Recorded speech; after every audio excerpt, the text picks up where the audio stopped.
he looked godlike. Right. Chiseled. You're like, perfect body. Yeah. Jump 44 inches, 360 dunk it in practice, like effortless, so smooth. But in the game was average at best. And I never understood it. Yeah. And I would ask people later, I was like, what was it about him? Because when he practiced, it was unstoppable. Like, and he could just do anything he wanted. And they said he had a lot of self-doubt. That's it. And I was like, I had a fraction of that talent, but I learned how to believe in myself. Right. And it got me certain results. And it didn't look as pretty, you know, but I got results, right? Yeah. And I learned how to believe. Yeah. And that's hard. It's hard for a lot of people to really, truly believe in yourself.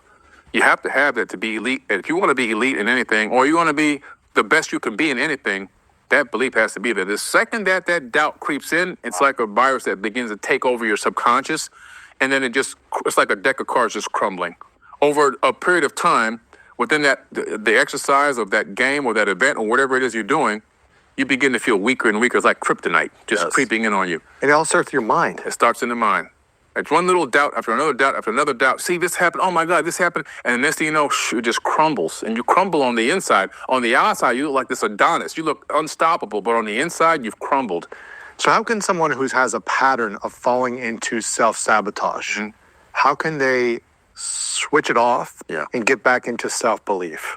The thing that I learned from my wife is pretty interesting. It's taking a rubber band, put it around your wrist, a rubber band. And every time you have one of those ants, those automatic negative thoughts, you snap yourself. Just a little snap. Because it's going to trigger an actual response in the body, a shock in the body that goes to the brain, and you begin to recognize these automatic negative thoughts. You begin then to learn how to check yourself and get back into brain-heart coherence. Begin to get back in sync, get back in rhythm. Begin to realize, I was just doubting myself. Wait a minute. No, I got this. You have to build a habit. It's a habit-building process, and it doesn't happen overnight. It's not going to be instant, but it takes time. But by doing a little snap, over time, you develop this habit of catching yourself and stopping yourself, and then realizing, wait a minute. I do have this. I can do this. I am getting better at this. I do have the ability to do this. And then the next thing you know, you become much better and you become more confident. And when the confidence builds, it grows. Now you become a master. Wow. Where in your life do you struggle the most right now? Right now, I would say I struggle probably in managing my time with, the family. There's so much going on in the business. And it's always a delicate balance between the family life and the business. I have 6 kids. The youngest, most of them are all adults, but the youngest one's only 12 now. And to be able to carve out that time and not to keep putting them aside and make sure I stop, I got to force myself. Now, you got to pay attention. You got to be there, and make sure I'm spending the right quality time with my wife. Make sure that we're not just talking business all the time because we're in business together. There's so many opportunities. Yes. Yeah. You have to have a time where we just say, look, we're not talking business right now. This is our time. And it's so hard. It's a delicate balance. It really, really is. People may sound like that doesn't sound like it's hard at all, but it's very, very difficult to balance.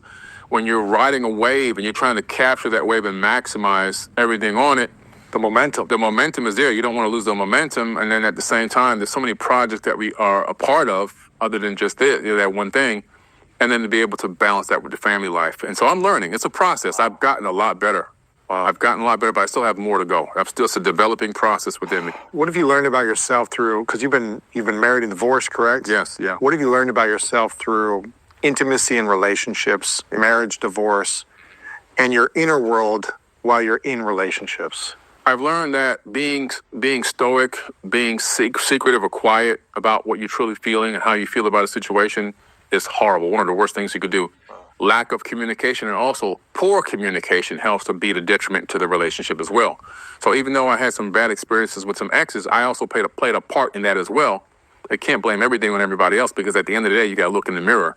And a lot of it is communication, suppressing, thinking that the person's thinking one thing and they're not, And I think the biggest thing, though, is really being able to open up productive conversations, not just surface level conversations, which is what I had for so many decades, but actually real deep, intimate conversations, breaking through questions that allow you to know the person on a much deeper level, and to be able to really open up that flower of life, so to speak, and to really be able to get on that same frequency That's really the key, and that's what I've been working on recently, to the point where I'm even building an app that will help other people do this, as I've been going through this process as well. That's cool. Yeah.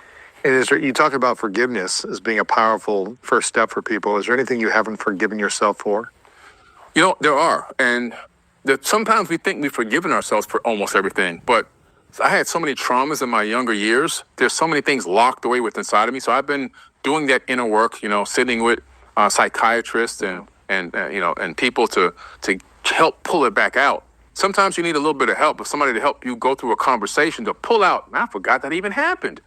And that's a trauma that was just cut away, just in a little corner there, in a little nook and cranny. I forgot it was even there.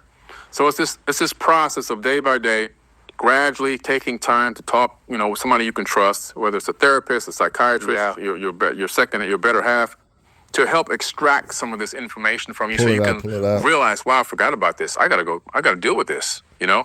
And we're born with so much trauma.